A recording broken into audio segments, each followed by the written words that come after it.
আমি তোমাকে ছাড়া জীবনের কাছে কিছুই চাইনি, আর জীবন আমাকে সব কিছু দিয়েছে শুধু তোমাকে ছাড়া।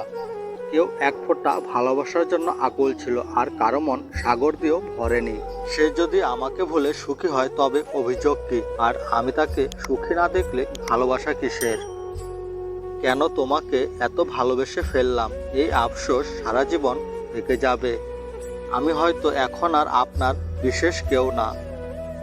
আজ থেকে আমাদের গন্তব্য ভিন্ন ভিন্ন দিকে। তুমি তোমার মতন আর আমি আমার মতন।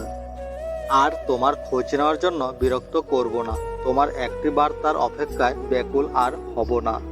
দূর থেকে আর তোমায় দেখব না, ডাকবো না আর তোমাকে কখনো। আমাদের গল্প আজ সমাপ্ত। এই সমাপ্তি সুন্দর কি না জানি না। সব স্মৃতিগুলো ফেলে দিয়েছি। সব স্মৃতিগুলো ফেলে দিয়েও কেন যেন মনের স্মৃতিগুলো ফেলে দিতে পারছি না।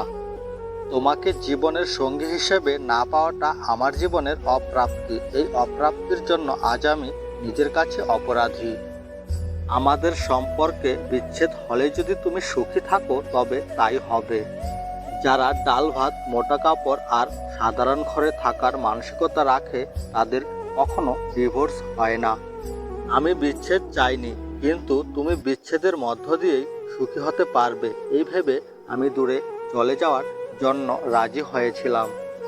জীবনের সবচেয়ে বেদনাদায়ক ব্যাপার হচ্ছে তাকে বিদায় বলাটা, যার সাথে কেউ সারা জীবন কাটাতে চায়। তুমি কারো সাথে যত বেশি সময় থাকবে বিচ্ছেদ তত বেদনাদায়ক হবে। তোমার কাছে একটাই প্রার্থনা যে আমাকে ছেড়ে কোথাও যেও না। তুমি যেভাবে বলবে আমি ঠিক সেইভাবেই থাকার চেষ্টা করব। তবুও এই বিচ্ছেদ আমি চাই না।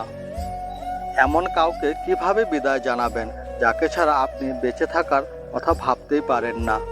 এমন মানুষের সাথে বিচ্ছেদের দুঃখ কিভাবে সহ্য করা যায়?